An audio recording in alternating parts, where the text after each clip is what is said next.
So let me first introduce you Irriwatch, and then I will go through the technology. Irriwatch is a relatively young company. I have also to read what's there. So I started only a few years ago, and we are now covering 1.2 million hectares. So this morning I gave irrigation advice to 1.2 million hectares, okay, in more than 60 countries. So we are really operational. We have turned the science into something operational. Irrigation planning is for us very important. So I will speak about irrigation planning. I like satellites. You know, satellites don't lie. If I go to somebody says, is your soil wet or dry? Then one person will even say it's very wet. You know why? Because he's looking at the tracks of the tractor, of the John Deere, and then the soil is compacted and there is water in that track. Yes, of course, there shouldn't be, especially on the tail end of a furrow, there should be water. But then in the meantime, the land is very dry. And so it's not so easy, and that's why I like to use satellites. Satellites come every day. Every day. And actually, one already came. I don't know whether you've seen it, but it just passed. So another one is coming at 5 minutes past 1. It's measuring your temperatures. Temperatures and everything is measured by 10 by 10 meter. Okay? But we just have to learn on how to use it. And I will speak a lot about temperature today. So it's real time. And you have to take a data subscription. Now, if you want to a data subscription, you have to go to Roelof. Okay? So this is what we do. We have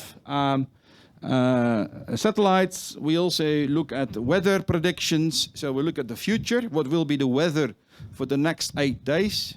I don't like to go beyond 8 days. I don't trust.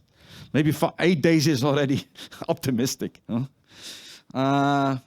And then also I put here local in situ measurements. And so in wet countries, they like to give me your own rain gauge. So if you have invested in your own rain gauge, we can read your gauge, for instance. Huh? Or you have a weather station, we can read it.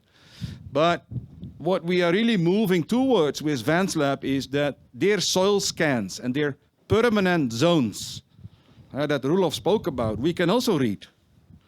You know, so we can really read the soil properties also into Irriwatch. And then we have our secret model. That's my business. So I've been working for 35 years on a model. And then we get an app and a web data where you can show and look at many things.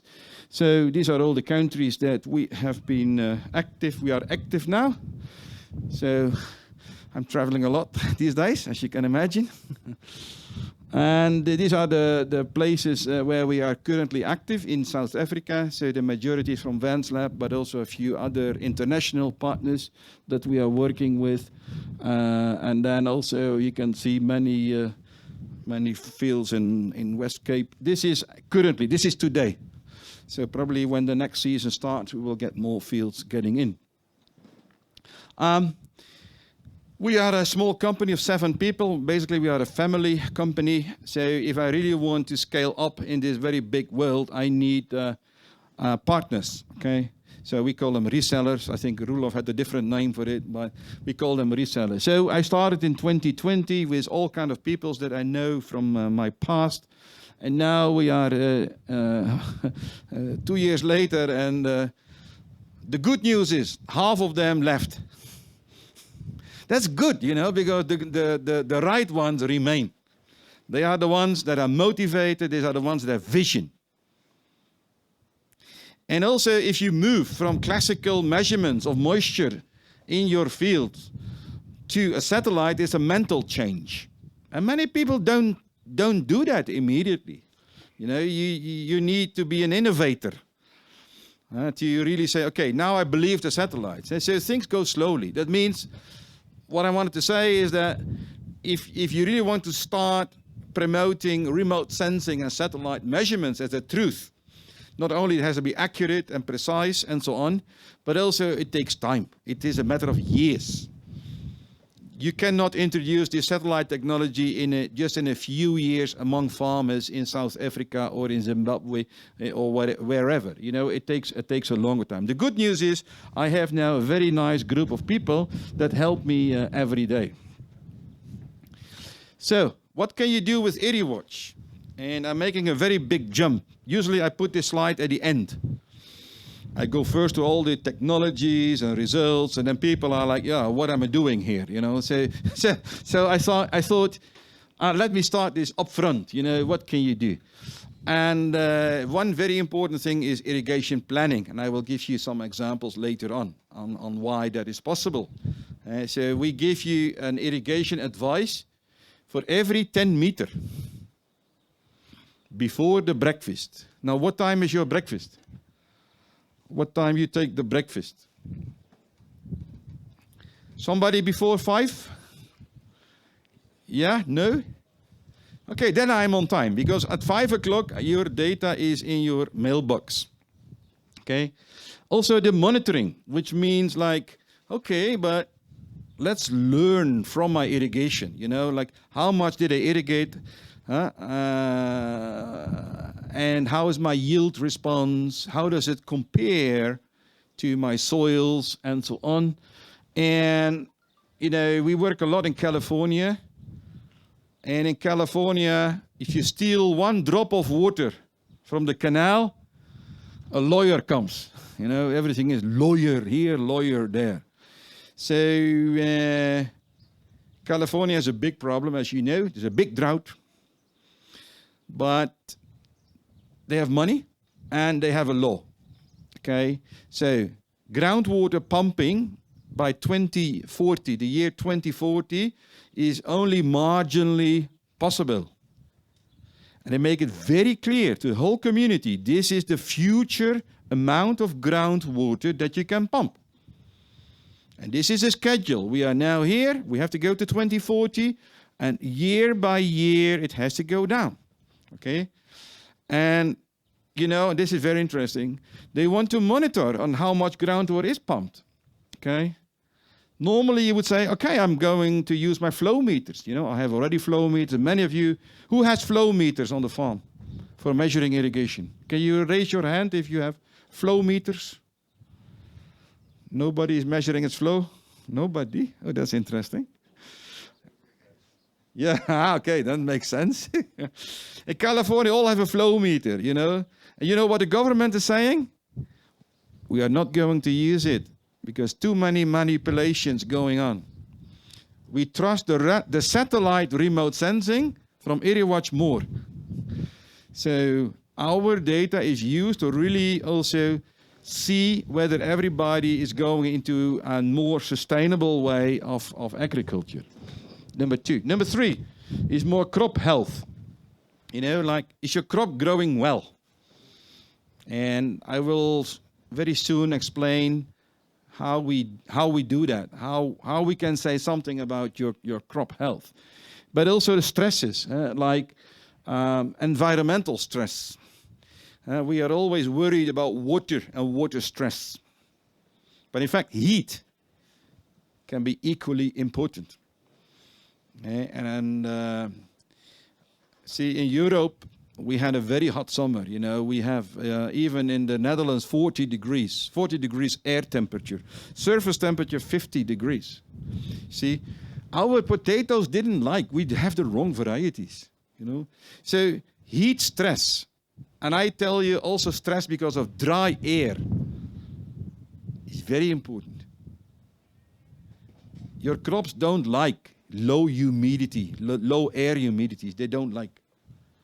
See, then they evaporate too much. They don't like. They will stop shutting the stomates, the huidmondjes. Huidmondjes gaan dicht. You know, and then actually the crop is not growing well. So stress is very important. What else you can use Irriwatch? Forecast. So when we are midway in the season, we start to forecast how many tons of milli is the word, huh? Corn? Milli. How many maize you can harvest, or onions, or bananas, sugarcane. We also look at precision agriculture, of course. It's a day of precision agriculture. Huh? So especially with the soil scans. So it's such a nice complementary analysis that you know everything about your soils, the slopes, the aspects, you know, and the chemical composition, the physical, and then relate that to your growth independently. See, if you have crop growth models, what they do, they need the soil as an input. And then you simulate a certain crop growth. But it depends on the soil inputs. Irriwatch is doing it independently, completely independently of the soil. We will calculate the crop production. I will show you in a minute. So that's interesting. Nitrogen. So my sugarcane clients, they all come to me now and say, can we give less nitrogen? Yeah, maybe, but maybe not. So we have developed nitrogen reference curves. How much nitrogen should be in your crop during the season? And if it's too low, you can give extra. But if you are too high, or actually you're spoiling money. So that is a very direct application. Insurance. Bertus is here. So I have a few slides that also we can help the agriculture insurance. You know, like how much is really the damage. Sustainability, yes, that's something that comes also more and more. Because everyone claims to be green. I have a very green product. My product is very environmental friendly. Buy the coffee from brand X, because we grow coffee sustainably. Who knows? They all make claims, you know, and big nonsense stories. So we can now just check them out. And the last one is also interesting. And I'm not sure I should even say that here, but maybe some of you are a big supporter of field equipment and soil moisture sensors and weather stations. But what I see happening internationally is more and more organizations go what they call sensorless.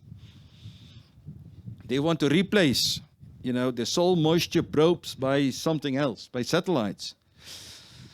So I'm doing this for 35 years. So when I was speaking 35 years and I was saying, hey, you can have your soil moisture from satellites, they were laughing at me, you know, like, are you completely crazy, you know?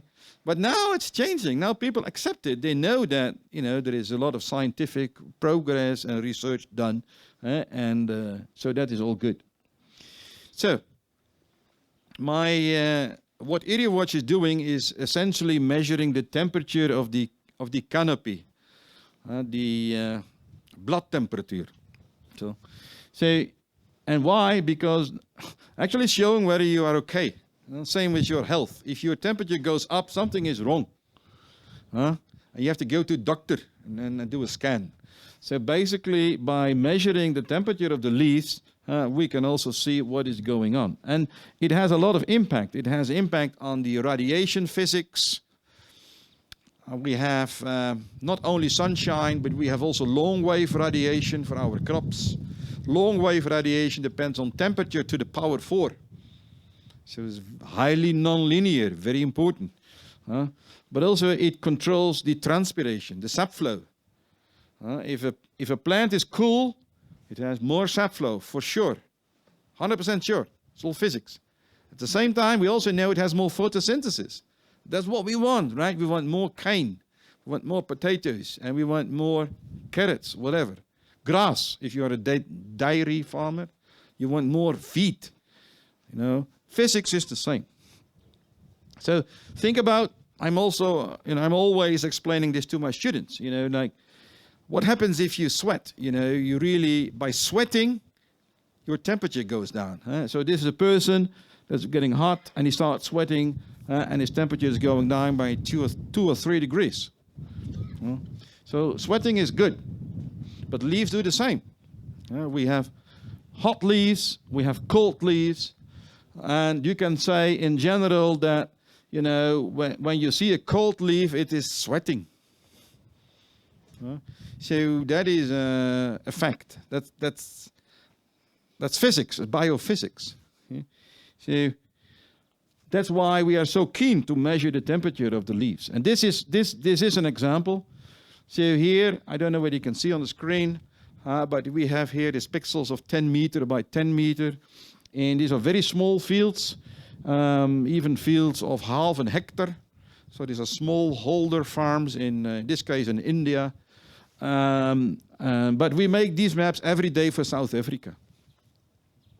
So if you really want to know what happens inside your crops, inside your orchards, inside your citrus, then really measure the temperatures. And actually we make corrections for the slope and for the elevation. So if you have differences in elevation, we even make small corrections that we say, look, all the variability of the temperature we can relate to transpiration and to photosynthesis. So that is a very important one. And you can see it here. You see between 16 to 30 degrees. Can you see it? Is the screen clear enough? Yeah. So who is irrigating? Who is irrigating at this moment? And number two, what's his name? Well, we don't know the names, but all the blue ones are irrigating. Huh? That's very clear. So they're just irrigating, and because of that, the moisture is high, and they have 16, 17 degrees. The ones that really have no land or barren land, they are at 27 degrees, 28 degrees. And here is a map that shows on the left-hand side the temperature, but on the right-hand side an NDVI. An NDVI is a vegetation index. I'm bringing this up because some of you may have heard about NDVI. Okay, an NDVI is a vegetation index. It will tell you how green your field is. Doesn't say, whether it's healthy or not, or is how much ET or moisture, or, it's just like, I always say it's like a smiley. If your NDVI is high, it means something is good. But, if it's low, you don't know what's going on. And there is another very important thing. If there is a problem with your crop, whether it has a disease or something else, a hailstorm or a drought, before the NDVI, the vegetation has go down in time, it will be another 10 or 14 days. It's too late.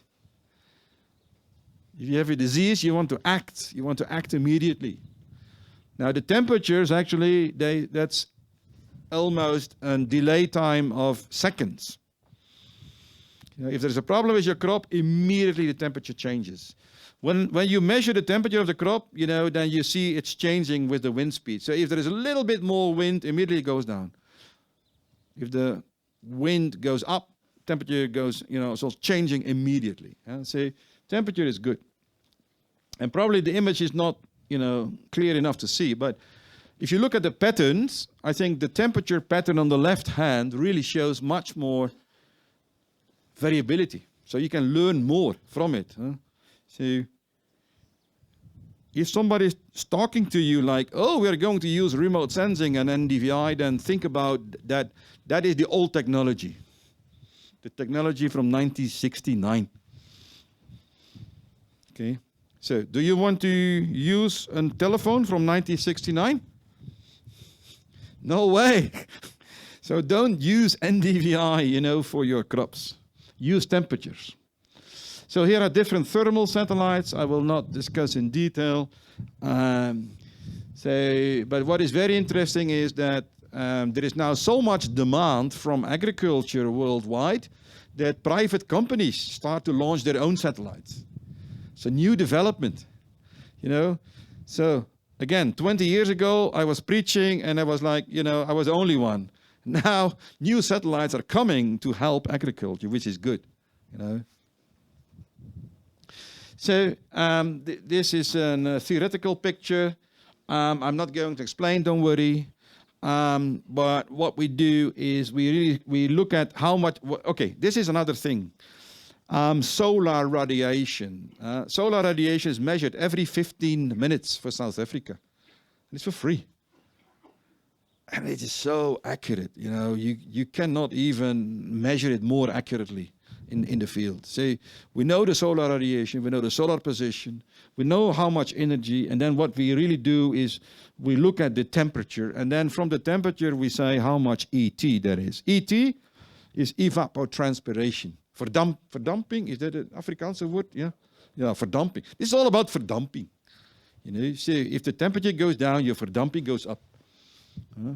So you can see on irrigated land, you have a high ET, hoge verdamping, and a low temperature. And then the other one is a fallow field, low ET, high temperature.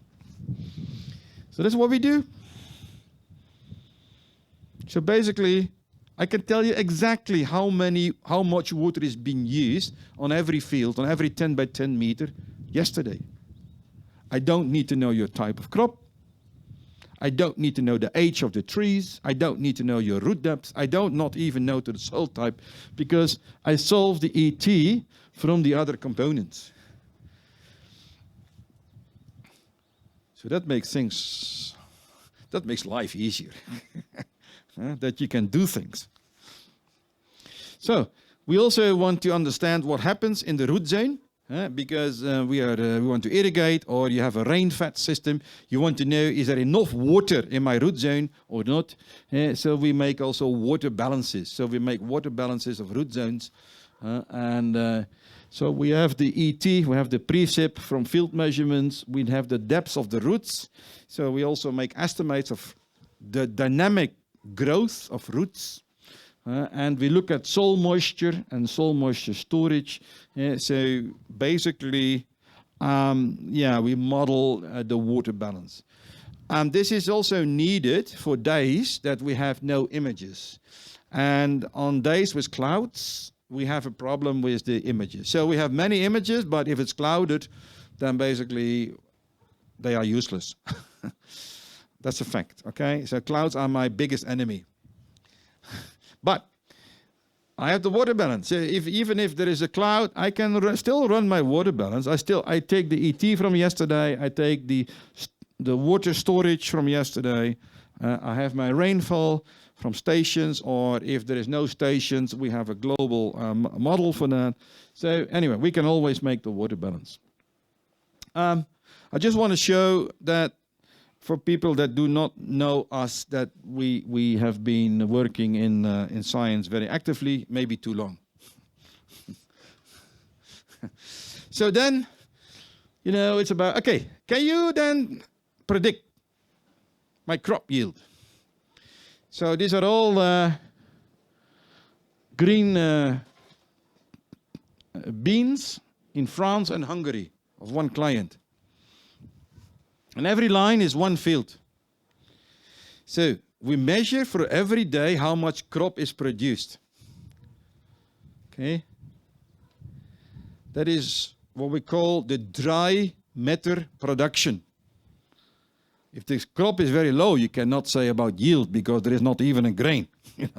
But you can say, okay, I know what is the total dry matter because I have a stem, I have a leaf, I have a root. So then for every bundle of every line of the bundle, we know that what is good and what is bad. So if you're really at the top end of the curve, then for 100% sure that you will have the highest yield. So this is the first thing. So for instance, if we want to compare whether you're doing well with your milli, and you want to compare all the milli fields in Free State or in Eastern Cape, you can say, okay, plot all the milli fields in Eastern Cape, and you can really see what the distribution is and who is good and who's bad. But of course, you don't want to know about your dry matter. You want to know your cash. How much am I going to harvest? So actually, that is here on this particular slide, that the second part of your life cycle, you get the one with the lines in it called yield. So that's where your yield is coming of your milli. So since we know exactly on which days there was production, we really have it from. Remember, we have it from emergence of crop to harvest. So we also know exactly then, but in this period we get the formation of tasseling, and grain formation, then also you can start calculate how much yield is there. So we do that. We do that together with our clients.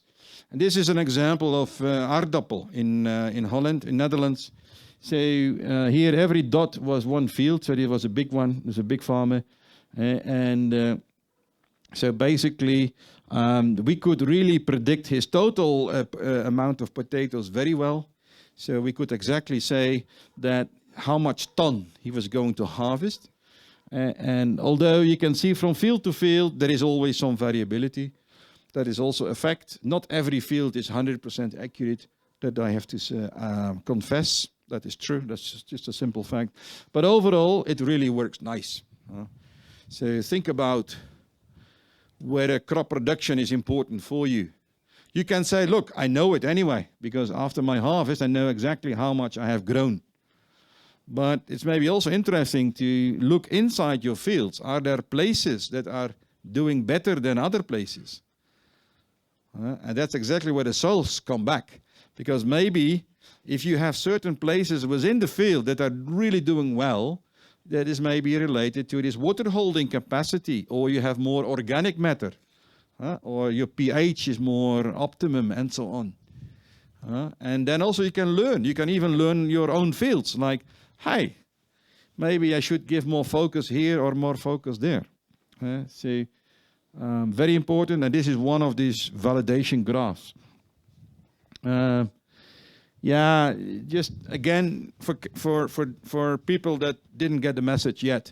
So, this is sugar beet, and on the right-hand side of the picture, the beets were cold, and the left-hand side the beets were hot, and so we can really measure the temperature. And then you see the guy here with the size of the beets. So you can really see that when your crop is cold, you also have bigger beets. That's the story. So very important that we can use thermal remote sensing from satellites to measure your crop production. So we have a lot of outputs. I'm not going to discuss. We have different packages. We have a dryland packages for dryland farmers here. So if you're doubting, should I go for another round of fertilizer or not, you want to know, is there enough moisture in the soil? Because otherwise it will not get into solution and it will not be helpful. So we have a dryland package with only a few parameters. We have a premium package that actually 98% of farmers are using. And then in addition also we have climate smart. And this is more because governments are going to ask for it, like, hey, but what is the contribution of agriculture to climate and so on. So, yeah, that is the one. We are also working on some new products. So I already mentioned a few, but yeah, we are continuously developing products. I think you do not want to know about all the equations and physics, but you want to know what you can do about it. And let me pick out today the one here on precision ag. So if we have this variability of the soil, and if we know from the last couple of years what the production was from the satellite, you can combine that information. So you know exactly which pockets are good and which pockets are not so good.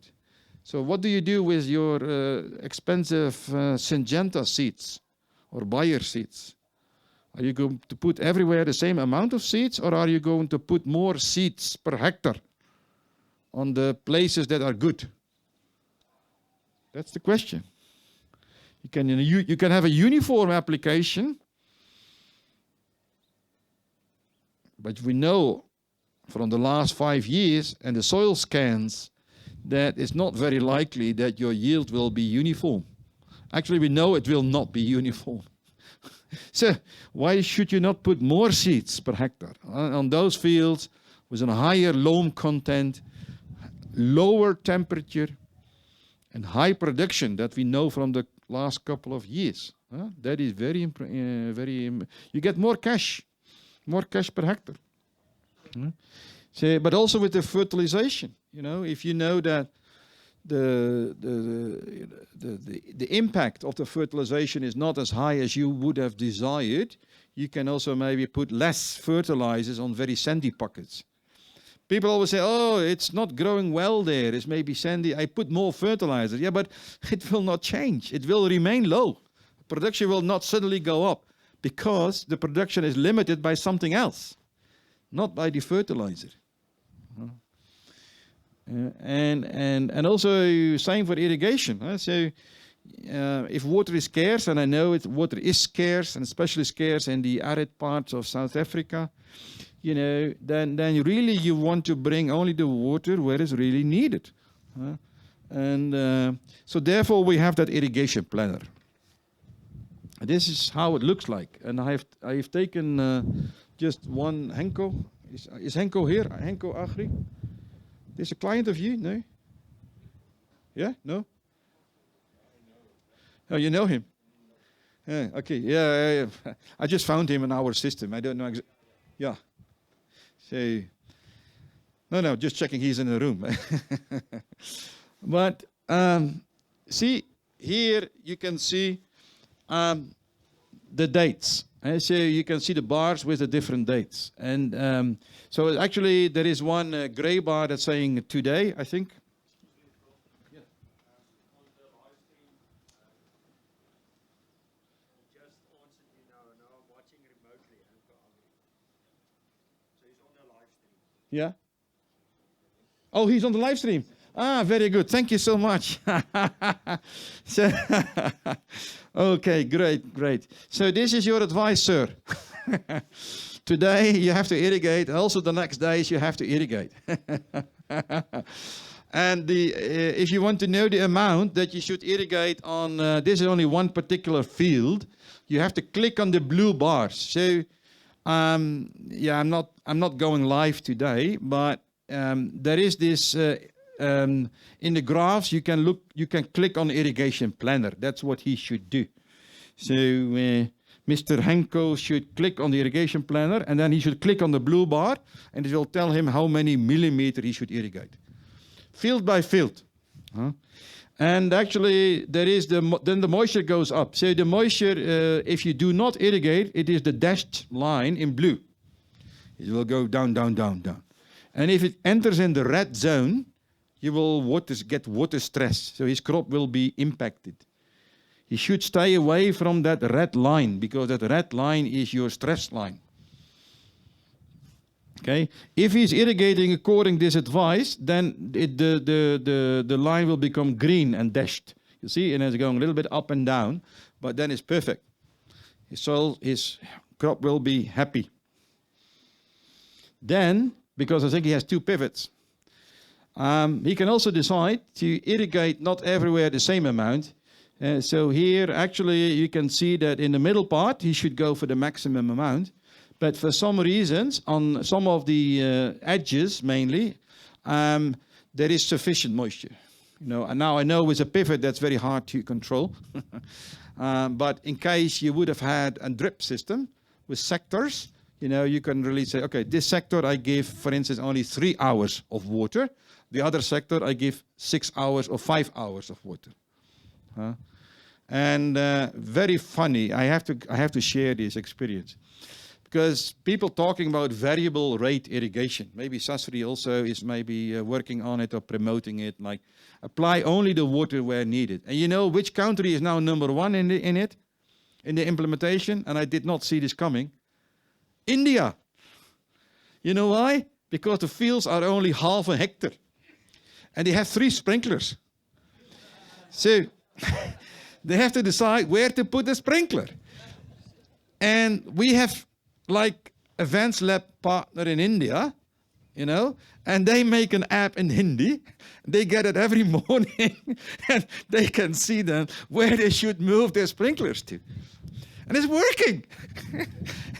It's working. And, you know, we always think about high tech and center pivots with variable speeds, and then each nozzle, maybe different pressures and so on. And the Lindsays and all the other equipment providers are very hard thinking about it. And it's just implemented by Indian smallholders, you know.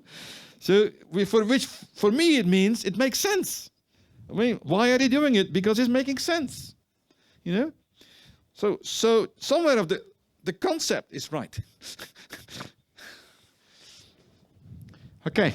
For the water groups, water agencies among you, if you really want to know how much water is used, so for California, we make monthly reports, like what is the total amount officially allocated since the start of the year, how much water have you been using, and you get a warning. You're like, hey, mister or madam, already 60% of your water is used. Watch out. And they have to pay a fee. They don't waive it.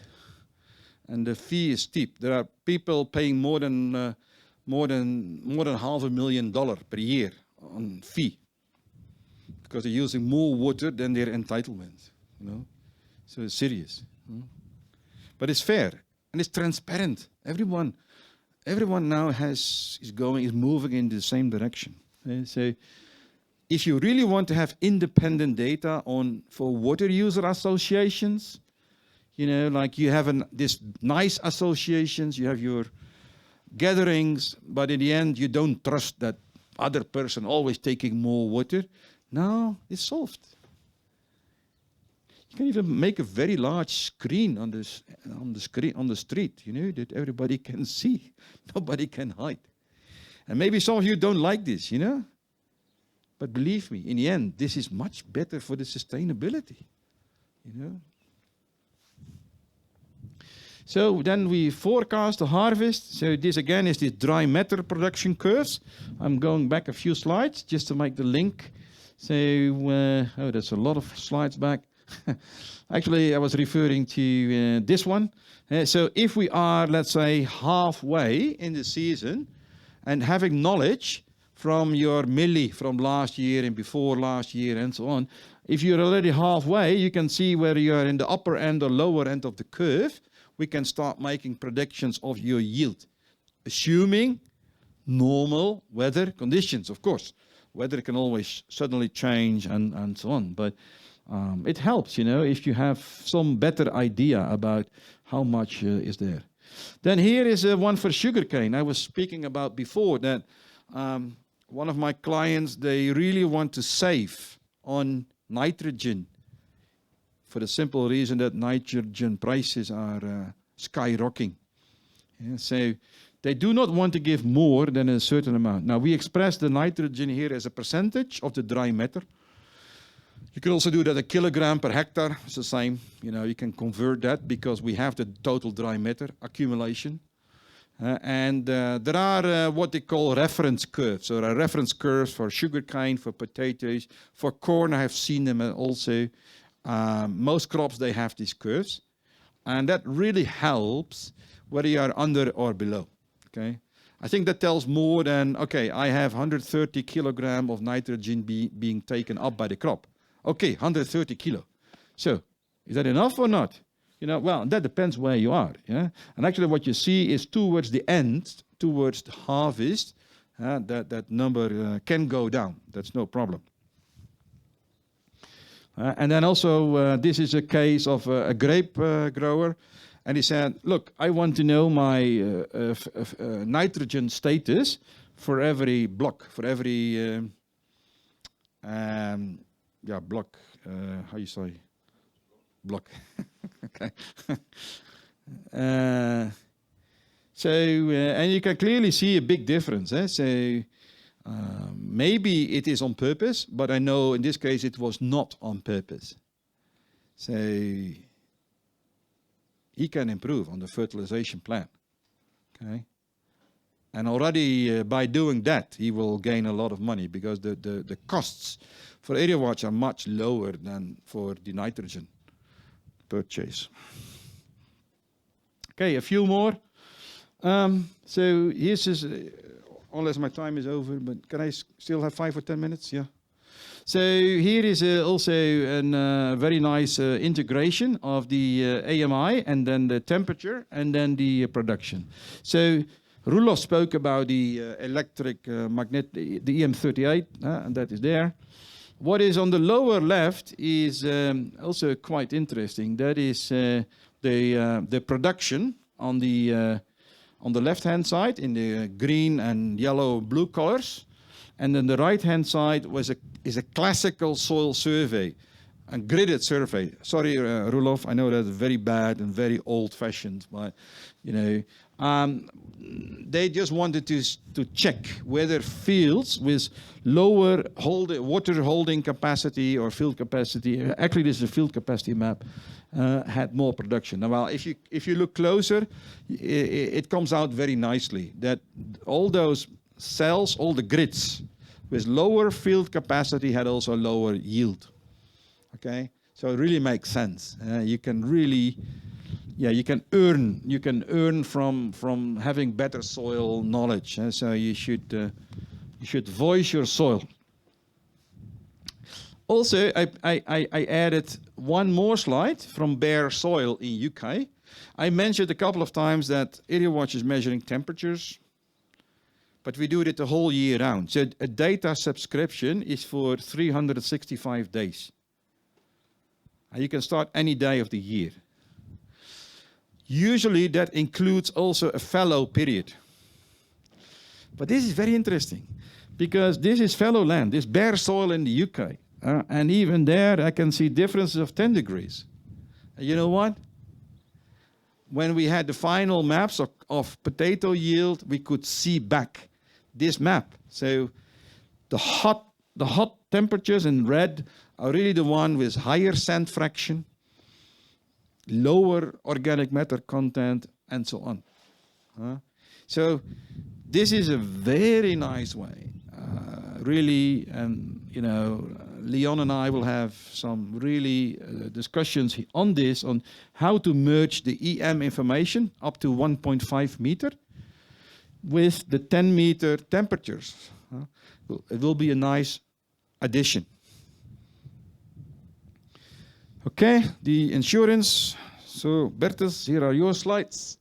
So we are also working on what will be the certain risk that a certain temperature is exceeded, because certain insurances are based on amount of rainy days or very heavy rain days, or I know in Pakistan they look at number of days above 40 degrees. Okay, so you can do the risk assessment, how many days.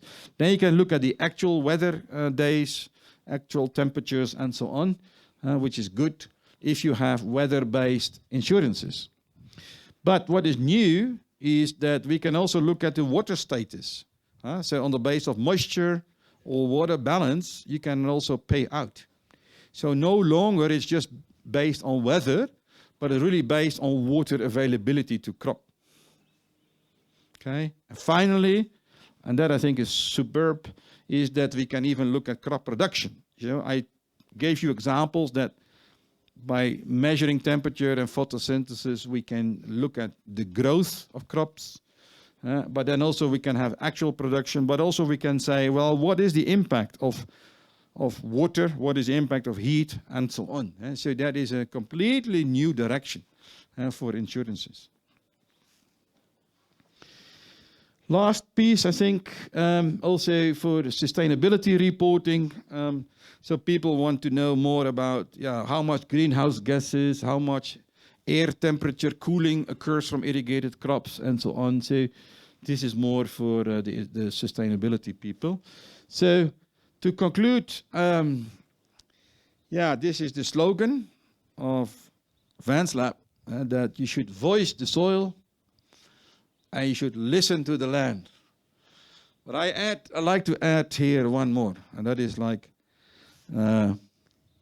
you have to listen also to your pixels, because every pixel is talking.